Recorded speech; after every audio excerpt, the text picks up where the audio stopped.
All right, I'm going to share my screen. All right, so again, welcome everyone to How to Identify Areas of Growth and Possibilities. We're very happy to have you here.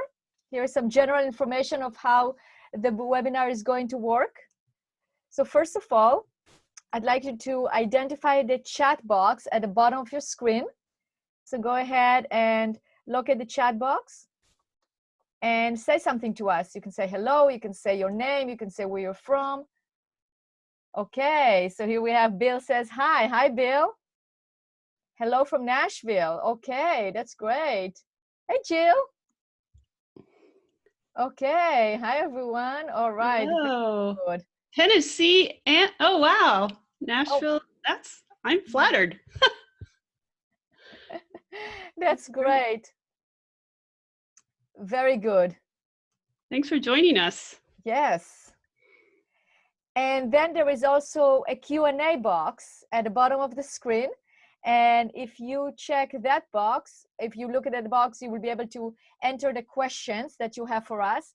And throughout the webinar, if you have any questions, feel free to enter those questions there, and we will answer them throughout the webinar and also at the end. This is an interactive webinar, so we definitely would like your feedback. We want to hear from you in the chat box, and we're going to ask you questions, so please answer them and interact with us.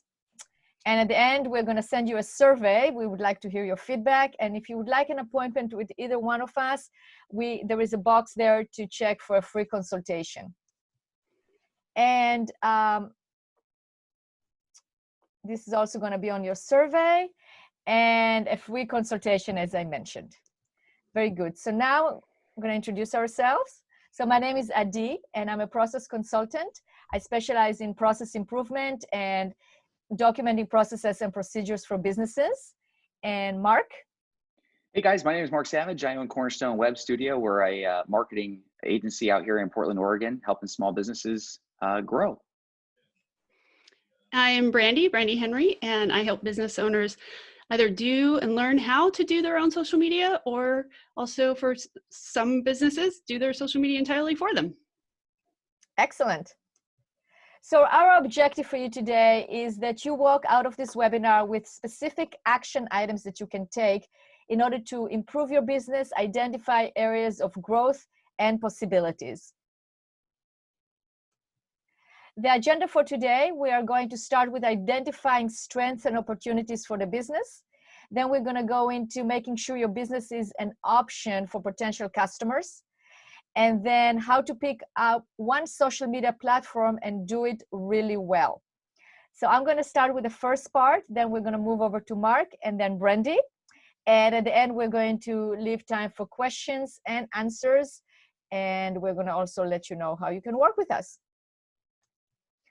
So the first thing that I wanted to cover is I'm going to talk to you today about how to do a SWOT analysis. And SWOT stands for strengths, weaknesses, opportunities, and threats. So the reason why you would want to do a SWOT analysis is in order to identify what is working and what is not working, and what are some aspects of your business that you can improve on, and what areas you can expand into. So I'm going to cover each one of those quadrants, but just as an overall view, strengths has to do with internal strength in your business. Weaknesses are internal weaknesses, again, it's internal in your business. Opportunities and threats are external, things that happens outside of your business. So with that in mind, let's start with strengths. So here are some questions to ask in terms of strength in your business. So take a look at your business as it is right now and answer those questions. What do we do exceptionally well? So what are some of the things that you do really well? Maybe you have a very good product, or maybe you have a very strong sales team that knows exactly how to sell the product and are very good at what they're doing. Or, another question to ask is, what is the best, what are we best at? Maybe you are best at customer service. Maybe you are best at, you have an employee in your customer service team that is very good at talking to your customers. Well, that's one of the things that you're really good at. So that will be part of the things that you're going to write as part of your strengths. And then what do people know you for? What are you known for? It's something that you can either answer yourselves, ask your staff, what do they think, what are you known for? Or you can also survey your existing clients or your existing customers. Is like, how would you describe, you can ask, if I was the business asking that, how would you describe us to other businesses? Or what are the things that you like most about us? What is the biggest benefit that you got from us? You can also look at your testimonials. Let's say you have really good testimonials. Take a look at the testimonials and see what is the common denominator that people are saying that you are known for. It might be, again, your customer service. It might be your product. It might be the fact that you go the extra mile. What are those things that are your strengths that you do really well? And then what advantages do you have? So those, again, those are internal advantages. So it might be that, let's say you have really good reserves at this time, you have cash flow that will carry you through several months. Or some advantages might be that you already paid and ordered the inventory. You have inventory right now and you can sell, you have something to sell, right? Or one of the advantages might be that you are considered an essential business and people need you right now and they will pay for it. So it's whatever those advantages are, whatever those options are, make sure that you really analyze what are your internal strengths. So now let's look into weaknesses. Again, weaknesses are internal. So the questions to ask is, where can we improve? So in this case, you really have to be honest and look at your business and see what are the areas that need improvement. It might be that you have a quality control issue. It might be that you're short-staffed and because of that, you're not giving the level of customer service that you really want to give. Or it might be that your facilities are not big enough to accommodate increased volume. So those are weaknesses that exist and they're internal, right? Like, what do you need to become better at? What are the things that you need to train your staff that they can become better at? It might be, again, maybe sales. Maybe you need to give them sales training. Or maybe you have employees that you hire that are not well trained in what you do, and it will be, you need to get better at training them. So those are all examples of internal weaknesses that you need to put attention and fix. And it doesn't mean that you're going to fix all of them, because we'll do the entire analysis and see what are the areas you need to concentrate on. But those are some of the questions to ask. Another way to look at it is, what complaints do you get? What is the common denominator of the complaints that you get? And every business will have some complaints because we're not perfect 100% of the time. But it might be that those are very few and in between, and then it doesn't exist as a weakness. But let's say you consistently, people mention, or your customers or your patients or your clients mention something. Let's say, for instance, you're a dentist and you are located in downtown Portland, and you have, one of the complaints that you hear is like parking is difficult. So that will be like a weakness internally, in terms of like, that if you're going to look for a new place in the future, one of the criteria will be to find a place that has parking, or maybe you need to start validating parking.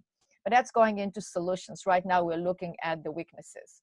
And then you also can ask, where are we vulnerable? So it might be that you just don't have enough cash reserves. That's a vulnerability that can hurt you. So you need to be very honest to look at those points and make a list of them as well. That's the quadrant for the weaknesses. So with that in mind, now let's move into the opportunities. Opportunities are the external opportunities that exist out there. And as you can see, some of the questions I'm going to ask in the opportunities are going to be also similar to the questions that we will ask in terms of the threats. Because a situation can be viewed as an opportunity, but it also can be viewed as a threat. So for example, like, in terms of what are the emerging trends? So right now, in order to open, a majority of the businesses that need to open, they need to have PPE. They need to have different aspects in place, different things in place in order to open. So that can be, it can be an emerging trend in terms of, like, let's say, again, we'll take the example of the dentist. In order to open, you have to make sure that you have new protocols and procedures on the sterilization and keeping the office sanitized, etc. So that's an emerging trend that you can look at. It can also be a threat if you are not responding in terms of, like, let's say you don't have a way to get the PPE, or you don't have the cash to pay for it, or it's not available, etc. So that can be, that particular trend can be, is it an opportunity? Is it a threat? But now we're also here, we're looking for emerging trends that can be an opportunity. So for instance, let's say you are a janitorial company. So now the emerging trend will be that everything has to be sanitized and sterilized and has to be cleaned in a certain way. That's an emerging trend. So you want to shift what you've been doing into this opportunity after you do a market research and you figure out that this is something you want to do and go in that direction. But that can be also a way to look at emerging trends as an opportunity. Another way is like new markets. What are the new markets that exist? As an example, let's say you own a hair salon right now, and I know we have people from all over the US and different areas are opening differently, but here, for instance, in Portland, we still cannot open salons. So it's been a few months, and let's say you own a hair salon. So what is a new market that you can expand to, so you can actually still get the cash flow, you can still have sale, you can still help some people? What is that market? You have to identify that, and what is the opportunity in order to do that. Look at what your competitors are doing. So that can also teach you and tell you about opportunities. So you are a company that, let's say, for instance, you are an HVAC company, and you see that your competitors are advertising that they can come and fix a furnace, and there will be minimal contact and minimal necessity to go into the home. Well, if you see that advertising, you can see that that's what they're doing. Well, that's an opportunity right there. You can advertise for those services that you can do without having to go inside people's homes. You know, another way to look at it is the new regulations. I covered that, but now we're looking into the positive part of it, right? So it's something that you can contribute to, something that your particular services are going to help, or it's an opportunity for you to expand into that area. And then what are some of the internal strengths that you can actually utilize in order to apply to the opportunities that exist out there? Again, we talked about, let's say, for instance, you have inventory that you have right now for supplies for something that is needed. Well, what are the opportunities that, instead of selling it to your existing customers, look for opportunities on the outside where you can actually maybe there are other businesses that need it, and you can actually help them that way. So it's looking about all the opportunities that exist out there, but the key word here is that you have to inform yourself. You have to look, you have to do surveys, you have to observe, you have to ask, you have to read, you have to investigate. Those are all the things that you need to do, and those are some of the leading questions that can help you do that. So after you've done that, the next step is look at the threats. So again, is like, what weaknesses are likely to become a threat? Weaknesses are internal and threats are external. So let's say if we talk about the areas where you're vulnerable, for instance, if you do not have enough cash flow, well, that can become a threat, because then you can have the creditors coming after you. It can be, it can lead to bankruptcy, whatever it is, it can be an external threat. But you have to look at the internal weakness and project how long can you survive or live with that weakness without fixing it before it becomes a threat. And that's one of the things that I will put in that quadrant. Another one is another external roadblocks. What are the external threats or external things that can happen or that can impose on you and your business that you will not be able to overcome? And the reason why we are doing it and why we are writing those, answering those questions, is that you can find the answers and find solutions on how to tackle it in the sense of a business plan or a well-defined action plan of things that you need to do to identify, to overcome those obstacles and strengthen the strengths and the opportunities. And then another is, you look at the emerging trends, you look at the competition, just like as I was talking in terms of the opportunities, you can look at it as well as threats, because you can see what the competitor is doing and that's an opportunity to do the same, but it can also be a threat to your business. And that's where you want to look at and see what actions you need to take in order for it not to become a threat. The new regulations, the same thing. If you can comply by it, your business might be in danger, but if you can, it can become an opportunity, or if you can use it in order to make it an opportunity in some way change or adapt your business. So now you have all the questions, and if you need a copy of the slide, we can send it to you, and use this as a tool to analyze your business. Once you've done that, then the next step will be to write the plan. And that's where the business plan is very important. You need to have a cash flow plan, you need to have a business plan, you have to have a marketing plan, and Brandy and Mark are going to talk about that as well in more details. But you need to know where you're going, and you need to know what actions you need to take in order to get there. And that is where the plan is so important.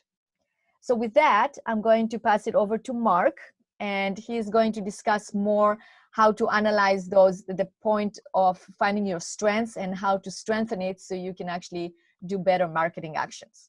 So Mark, I'm going to stop sharing, and over to you. All right, thanks, Adi. Man, I love SWOT analysis. They look like they are a little bit tedious at first, but once you start to get your answers out, you start to formulate the plan. So the first thing we're going to do is kind of just segue right into what is your current plan, and then let's challenge you a little bit. So in the chat, real quick, put down, I just want you to put down, let's see here, put down the number one thing you think is working right now to get you new business. Okay. I'll help you out. It could be like word of mouth. It could be social media. It could be your website. It could be your SEO, a salesperson. What's the number one thing right now you think is getting you business? And then, oh, nice, Jill. Yeah, word of mouth is key. All right, speaking gigs. Nice, Will. And then here's what I want you guys to do. Now, here's the challenge. That's the truth that you think is growing the business above all else. How are you tracking it? Right. I'm just kick in the chat box. Oh, this is how I track it. We'll see where that goes. All right. In the meantime, we'll hit play, which means I'll probably lose the chat box, and we'll see where this all goes. Yes, I did. Gotta love it. Come on, where's chat? Q&A. I keep that, but I don't keep chat. All right. Well, your chat's more important than my PowerPoint. So let's see. Let's get back here. Adi, can you tell me? I guess here. I'm gonna stop share. Okay. No, not customer service right now. Let's see. Okay, personally calling my clients and asking for referrals. Okay, so Didi is actually okay. So all of you guys are actually hitting on things that I am going to talk about. But what I'm really curious about, you guys are really forthcoming with what you think is working. I'm curious if you'll be as forthcoming with how you're tracking it so that you know it's working. So let's dive right into this real quick. Okay, so most business owners that I talk to, in fact, I'll say it a different way. I'll use the you're never supposed to say never or ever or always, but every business owner I talk to has a plan and they believe their plan is working. And then the first thing that we have to do is evaluate and question whether those perceived ideas are actually generating business. And oftentimes they are, right? And oftentimes they aren't. And so that's really how we formulate a successful plan, is where is the money going and is it bringing money back? Kevin O'Leary from Shark Tank loves to say he likes to send his money troops out, they conquer, and they bring back more, right? And so that's what we want to make sure your marketing plan is doing too. So you have to be able to prove it. So always, always, always question what's working well. Will, if it's you in speaking engagements, how many people have come to you from speaking engagements versus your website? And if people are coming through the website, how many of those are coming from speaking engagements to websites? Because keep in mind, guys, it's not just one point of contact anymore. With the internet the way that it is, and digital marketing the way that it is, it could be that people are seeing you on a billboard, then hearing you on the radio, then jumping on your website, and then attributing that to a friend.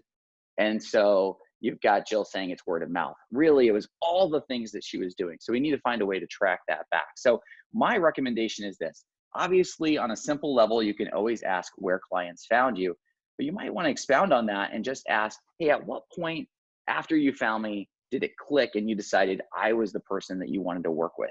Was it something you read on my website? Was it something a friend told you? So that you can really double down on the things that are already working.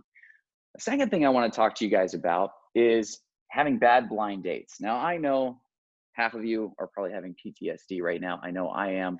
But I'm sure she got lost and went to a different Starbucks. There's no way she peeked through the window, saw me, and didn't want to actually talk to me. But that's what happens so often in our business, right? Because we only know about the people who got on our website, came to a speaking engagement, engaged with us on social media, and actually reached out. We don't have any idea how many people were repelled by the brand we were so proud of. And so my thought to you is this.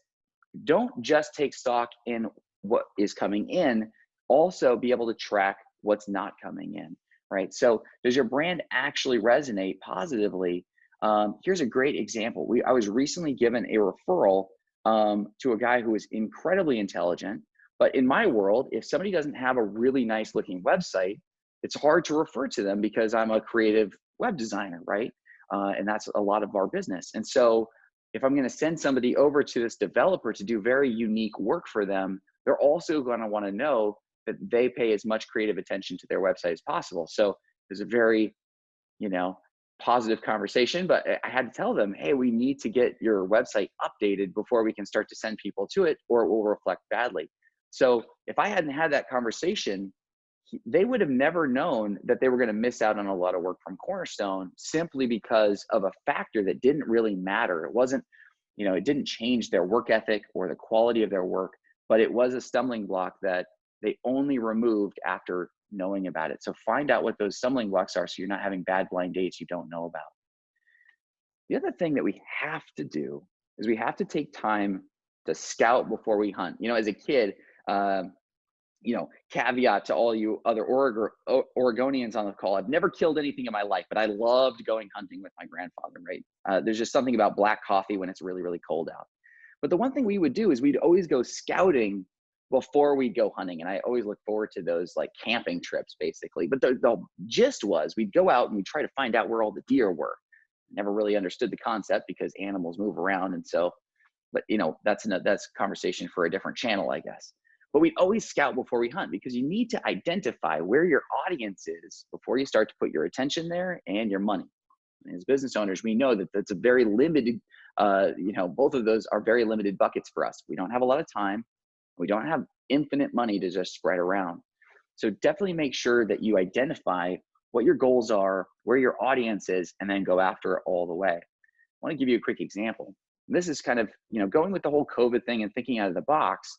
We partner with a company. You can see them on the wall back here. You see those pictures? Well, they're actually canvases and they have Bluetooth speakers inside of them. It's a company called Ansia Sound Art. You should check them out on Google. So you can get any custom print wrapped and then put with these big speakers and then pair it to your phone. It's fun. Well, they had a good deal on blank canvases and accidentally ordered too much. So we had a warehouse full of blank canvas. And as you can imagine, most people like to have their stuff printed, like a family photo or something. So we had to figure out a way to sell all these blanks. So we found somebody who did artwork on YouTube. She would draw like Disney pictures, and it was basically a crafting YouTube channel that had a ton of followers.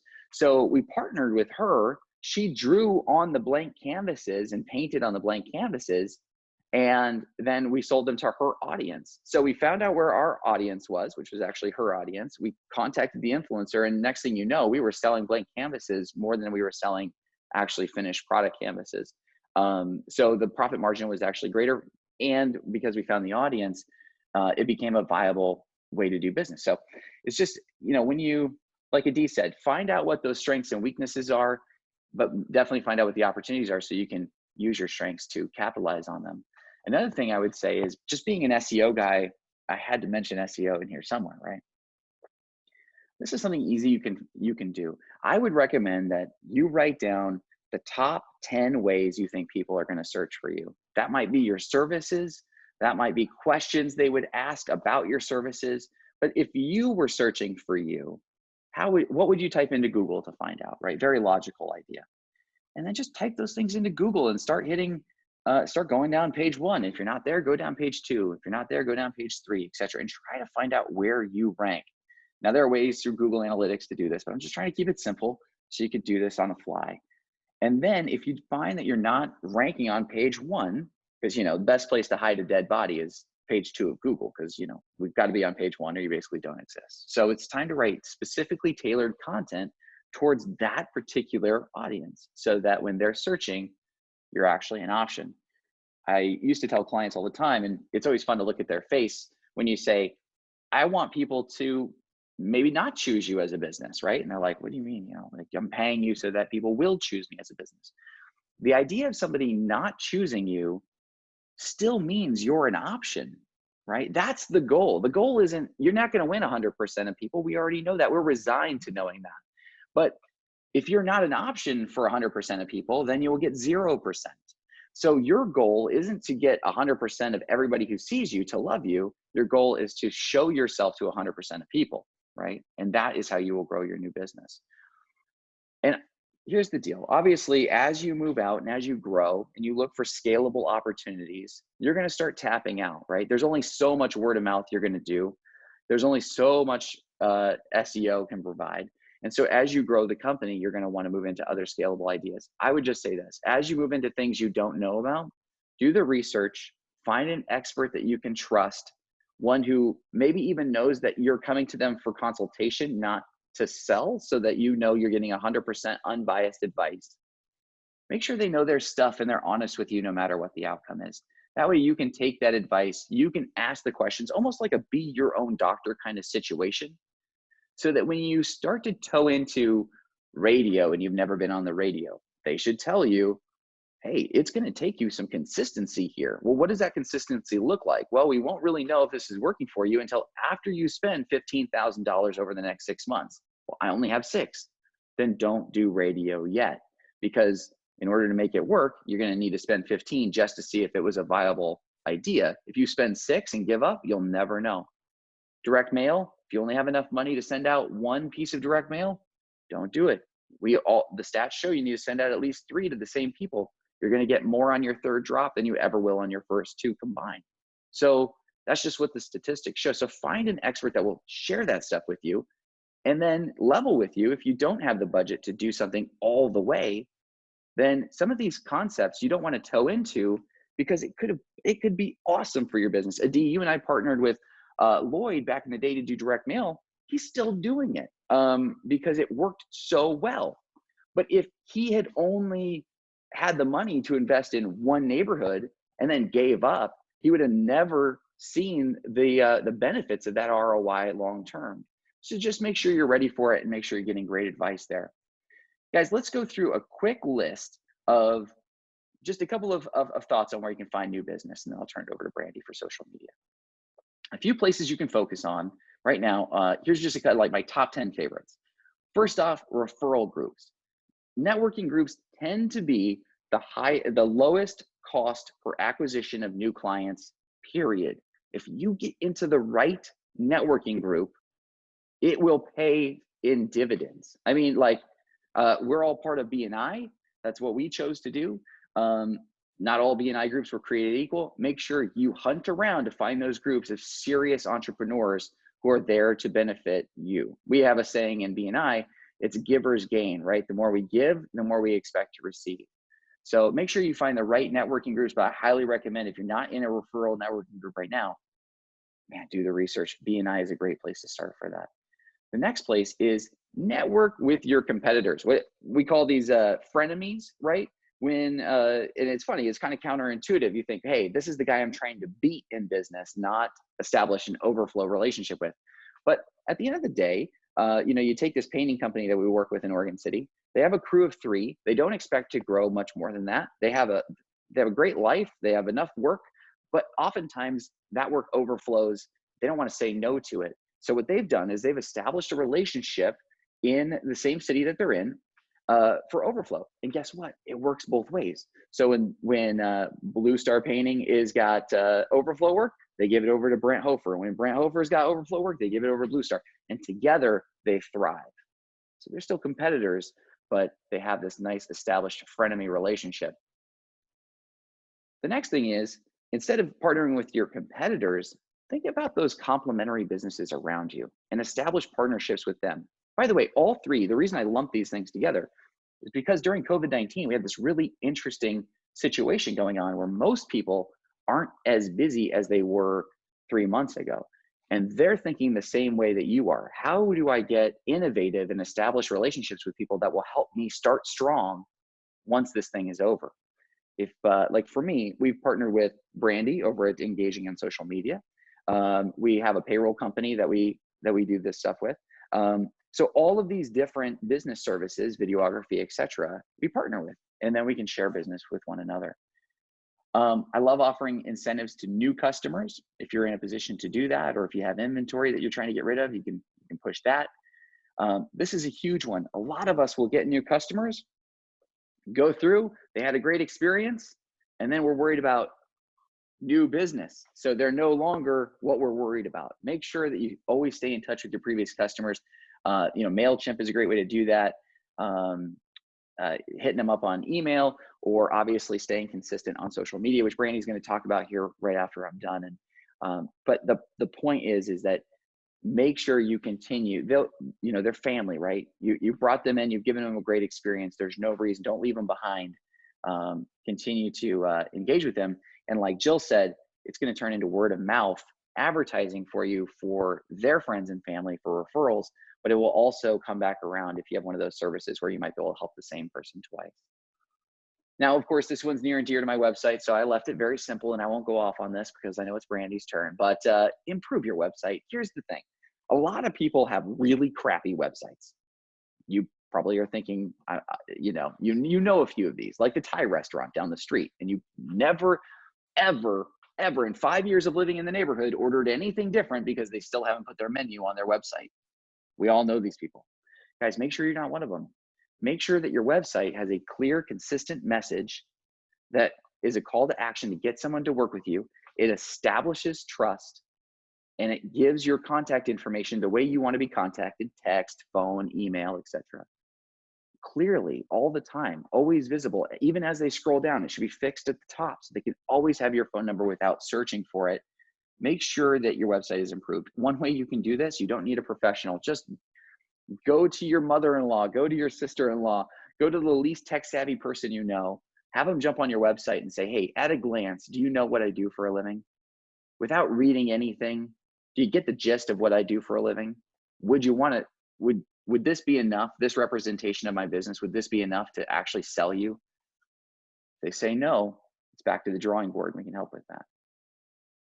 Now, I had to put an asterisk next to this one because, as Adi said, we're all over the country, and some of us can go outside and some of us can't go outside yet. But, I definitely recommend, heck, now more than ever, it's more of a social recommendation. Get out and be part of the community. We're going to need humans around us more now than ever. But this is a really great way. Funny enough, Brandy is my example of this one, because I can't run into somebody in Oregon, maybe even Washington, that doesn't know Brandy Henry. Why? Because she is a huge part of our community. And she has this way of like being 5 places at once. And I'm telling you right now, if you ask somebody in Oregon, hey, do you know Brandy Henry? They'll be like, Engaging on Social Media. Yeah, I love her. Okay, and the last thing I'll tell you is probably the most important thing I can tell you, and that is right now, focus on growing your online reviews. I am convinced that there's no faster way to grow your business than online reviews in a holistic way. And the reason I say that is because, you know, Bill, you've got to get people to sign up for your speaking engagements. They're going to be more likely to do that if they see that you have 100 5-star reviews from your last speaking engagement. Jill, you need word of mouth referrals coming in. They're way more likely to trust. Well, obviously the friend is already doing it for you, but as soon as they look you up by name on Google, right on the right-hand side is going to probably be your map listing with how many 5-star reviews you have. And that is just going to reinforce the decision while they're getting your phone number. It's hugely important for every aspect of our business. So if you're, you know, definitely have a system in which you ask for online reviews from people. Don't shy away from that. Have a nice email that says, hey, thank you so much for doing business with me. If you had a 5-star experience, please, here's the link, you know, make it real short, even though it takes them right to Google reviews. And then just say simply, hey, and if you didn't have a 5-star experience, please reach out and let me know what I need to do to make that right, so that, you know, you can actually give me a 5-star review, because that's our standard. And, you know, you got to love those kind of emails. But once you've written it and it's dialed in, you can use that email over and over and over. So it's very well worth writing. So guys, those are my favorite places to search for new business. The only thing I didn't mention here is your actual web presence itself. So I just had this random idea this morning. So I apologize that if you actually go to this web address, cornerstone.studio/evaluate, it is very simple because I did it 10 minutes before the webinar started, but you're going to find a button on that page. Nobody's going to contact you, just so you know. Nobody will reach out to you, but it will email you a report that will show you where your inconsistencies are online. So I highly recommend you check that out. Again, we're not going to use it as a sales tool. It is completely free. We've removed the paywall from it. You just put in your name, your business, your address for the business, your phone number, basically all the information you want to be consistent across the internet. And it will tell you, hey, 50% of your listings have accurate information, or 0% of your listings have accurate information. So, and it will actually give you a list of how you can go fix those things. You know, of course, like Adi said, you can jump on a free consultation and we can help you fix them, or just print the printout out and start going through and manually doing it. So with that, I'm going to leave you for the reason you showed up to the webinar. We all know it's Brandy, because we got to be engaging on social media. So without further ado, here she is.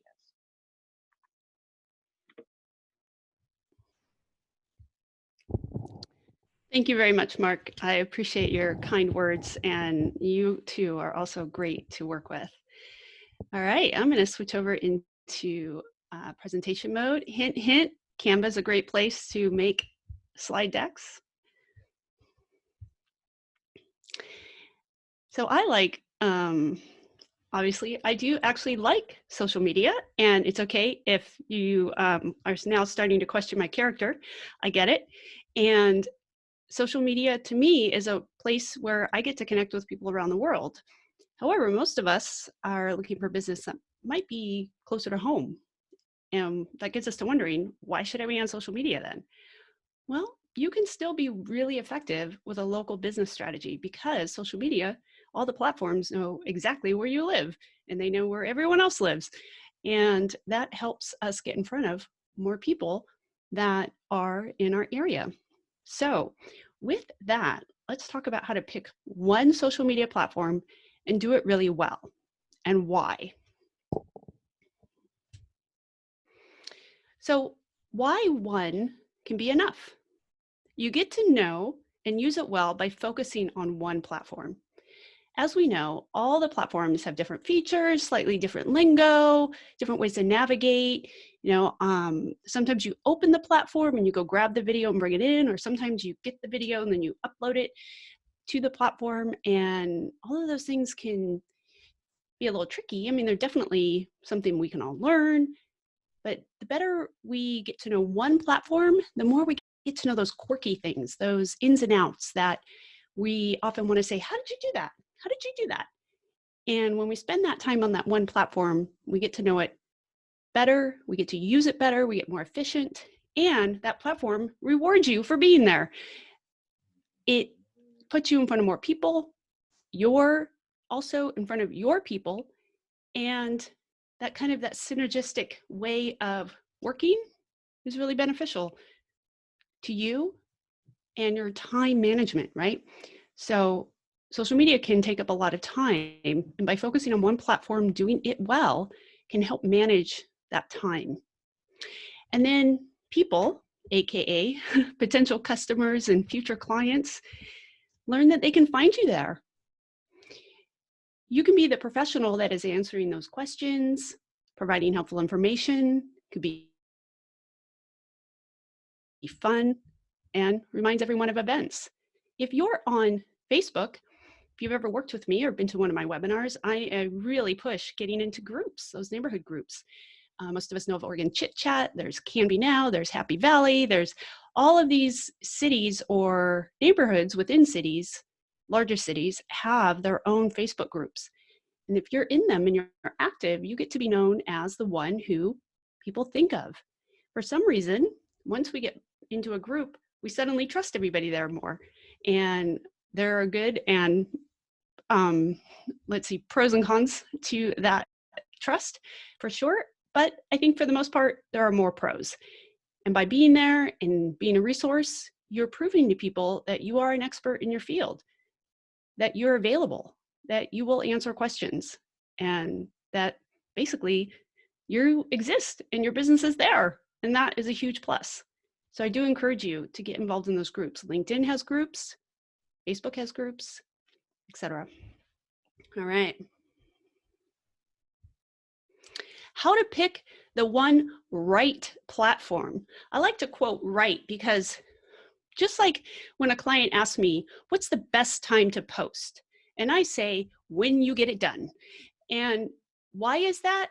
Because if we get really hung up on the exact right time to post and we miss that time, then are we going to spend time overthinking if we should bother to post? Bah! And then all of a sudden we're going crazy. What I encourage is posting when you will get it done. Maybe that's in the morning with coffee, maybe it's with lunch, maybe it's at the end of the day, however you work it into your schedule. That's when I want people to post. And once you do start paying more attention to it, if you are able to massage that timing, great. But if you're new and a beginner and you're getting the habit going, then it's when it works best for you.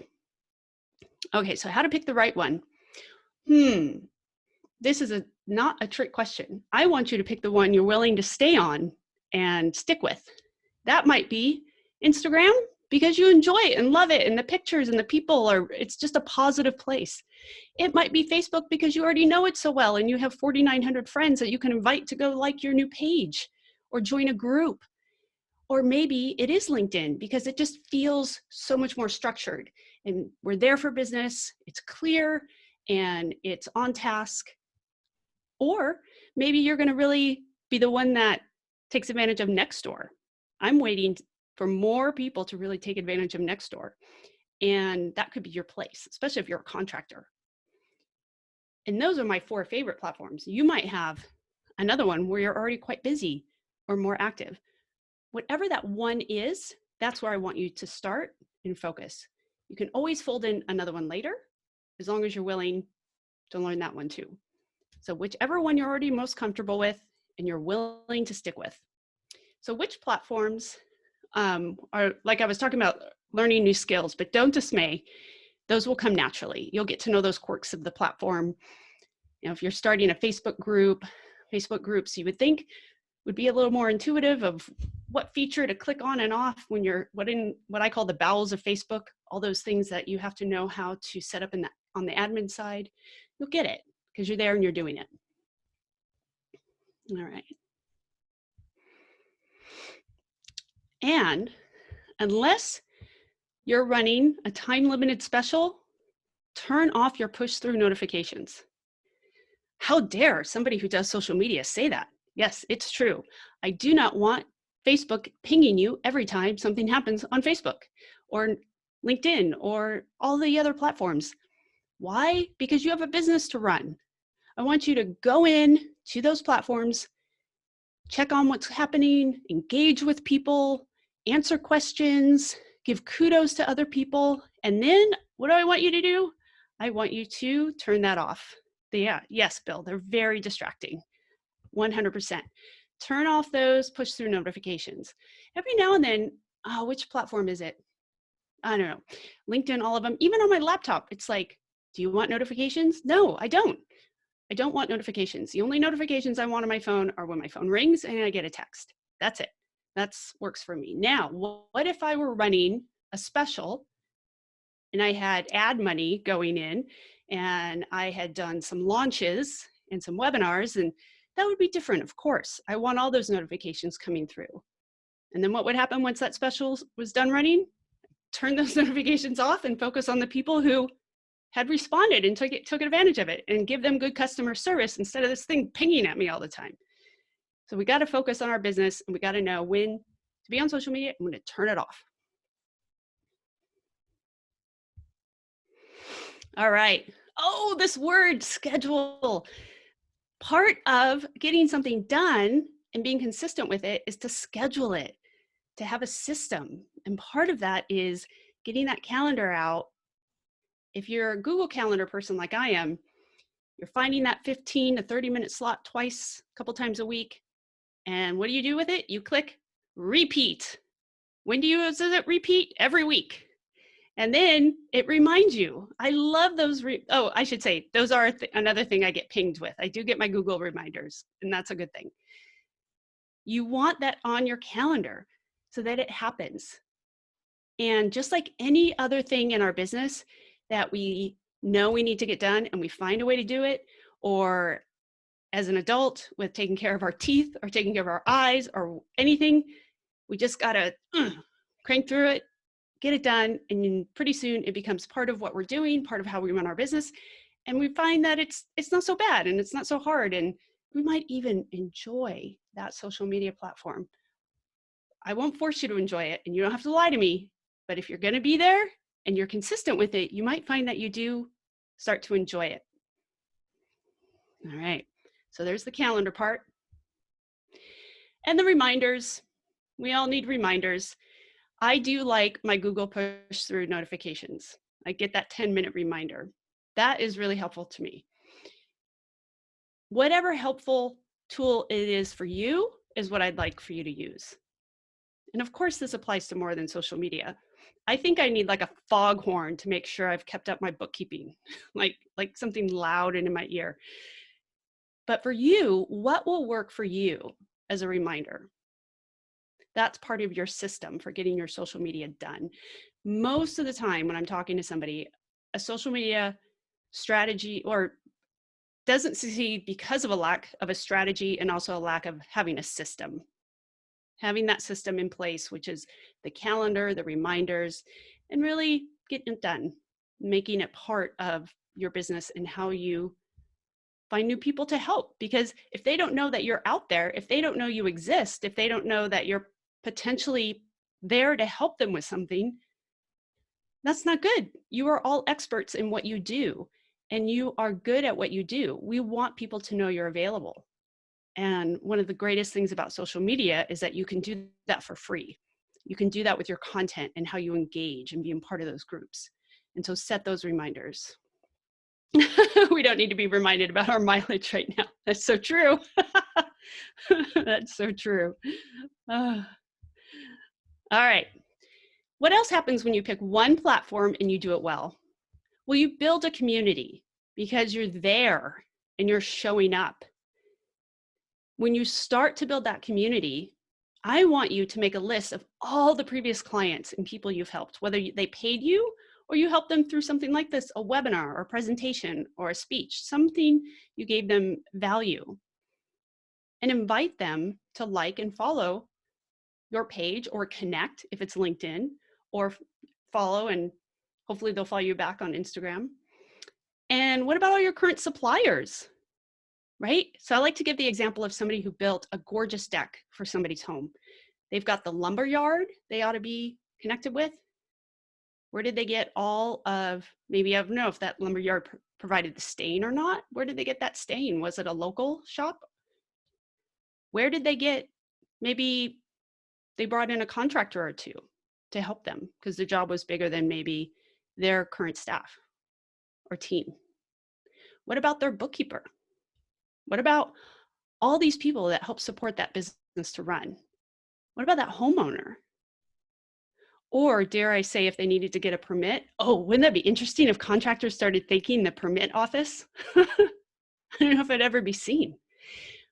But, you know, who are all the people that were involved so that you are connected with them and you're cheering them on, tagging them, and they'll do the same for you most of the time. All your referral partners, your networking connections ought to be inviting them to like and follow, and you doing the same for them. And then whatever community groups or nonprofits or your faith community, make sure that you're engaged with them on social media and give them shout outs and tag them when you do. Community events, your kid's school, your kid's teacher, the soccer team, or let's see, I don't know, what are we doing online now? So make sure that, you know, you're connected with all the people that you can thank consistently on social media. Show, because you're still showing up as that business person, as the business owner, and you're showing them what it's like to work with you. All right, so there's that giving the shout outs that I was talking about. That's a great way to do some posting, is to give those shout outs to clients, thanking them for their business. You are still showing up as your business.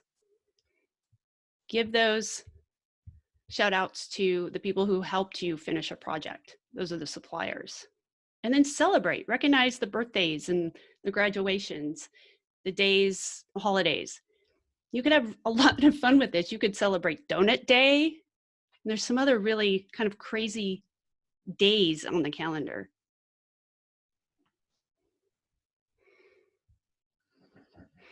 And then Mark was also talking about this a little earlier, is take care of that audience. Like he was talking about, you know, they've come to you, they've had a good experience, you've provided them information, or you've a product or a service or a consultation. Make sure that, you know, they're still part of your world and that you're providing them information that's valuable to them. And you can do that through social media, because that might be the place where they would prefer to stay in touch with you. Dee Dee has a group so that her clients can come in and be part of her group where she takes good care of them. And they're probably more likely and more comfortable to answer or ask questions that they might not ask otherwise. Oh, Bill had, we sure don't need to worry about being reminded. Oh, I'm sorry, I already read that one. And when we take good care of our audience, when we're there for them, they'll take good care of us too. This is Brandy's, well, what do I say though? This is my what to say formula. So those first few sentences, you know, telling what the picture is about, share who's in it and where they are, tag, and the pictures and others you'd like to see that post. And what do I mean by that? Let's go back to the deck builder. You know, this is a picture of the beautiful deck. Maybe he's got image of the family on it or his crew. Where are they? You know, are they out in Sandy? Was this in Vancouver? We certainly don't need to give the exact address. And tag those, tag that family, or tag the lumberyard or others who were involved. And then tell the story behind the picture. Oh, this example was actually, that's right, I forgot. This was an efficiency or a plumber coming in, and you know, they could have a little bit of fun. You know, they find a new water heater very sexy. They thought that one was an exceptional beauty and asked the family who's enjoying the warm showers again. And then how do we end it? What else do we say? Well, we do want to give the people that are reading our copy, this is called the copy of our, oops, I'm having a hard time moving our faces, out of the way faces, here we go. And then the call to action, right? You're still a business. You're asking, is your water heater 10 or 12 years old? And to call. And how to do that. They can link to them, the first comment below, or if it's Instagram, in the bio. All right, we're almost done here. So what is it that we want to post? Successful completed projects. Oh, Dee Dee, I'm great. That's great. I'm glad to hear that. Helpful tips and articles from your expertise based on the current world as it is now. And some happy holiday posts. It's a good mix. You can shout out clients as well. There's a lot that you can do without saying, look at my business, I'm so great. You don't need to be doing that. You're doing that by demonstrating those finished results, your community, your involvement, all the people that are involved in your success. Thanks for listening. So that's the end of my part. And I think we're coming up on Q&A. So I'm going to stop the share. That's right. So thank you, Brandy. That was wonderful. And Mark, great advice. Really good. And this is the part where we open the floor for Q&A. Any questions that you have here, I see they are coming. So type them in the Q&A box and we're going to answer them right now. So here is a question. Brandy, if you are starting a new business, how do you recommend changing your social media presence from one industry to a completely different one? Advice or ideas? I would, stay on that same platform. Say it was your Facebook page. Just change the name of that page and let your audience know that that's what you've done, is you've gone from one industry to something else. You are still the same business person. You're still the person that they enjoyed working with. You are still the reason they came to you for that previous industry. And now you're going to offer something different and you're just letting them know. So I would keep that same page and I would update the new name. I would update, all the things about it, your banner, what you start posting, but I would let your audience know that you've shifted over and why. Because you're still you and they were there with you before and they chose you before. And I bet they'll choose you again. Great, thank you. And by the way, I'm going to put in the chat box, I'm going to put the link to the survey, the after webinar survey. So if all of our attendees can please open that link and fill out the survey. You can do it after the webinar, but you will have the survey open, so you can do that. This gives us feedback. We've been doing it now for, guys, what do you think? Like 7 weeks or 8 weeks we started the first one. And we've been doing it either every week or every other week with a lot of good content, a lot of information, and we want to hear from you. What else would you like to hear from us so we can provide that? And in that survey, you can also check the box for free consultation with either myself, Brandy, or Mark. So, and Mark also put in the evaluate form, so you can definitely do go there. And great. Any other questions? Let's see. Do we have something in the chat? Let's see here. Okay. Great, Jill. Thank you. Good. Good to hear from all of you. So this is, we don't have any more questions. So with that, this is, if you need to contact any of us, here is our information. And thank you very much for attending. It was a pleasure having all of you on this webinar, and we will see you on the next one. Yeah, thank you all for being here. Yes, and thank you, Mark and Brandy, Thanks, for the wonderful information. See you next time.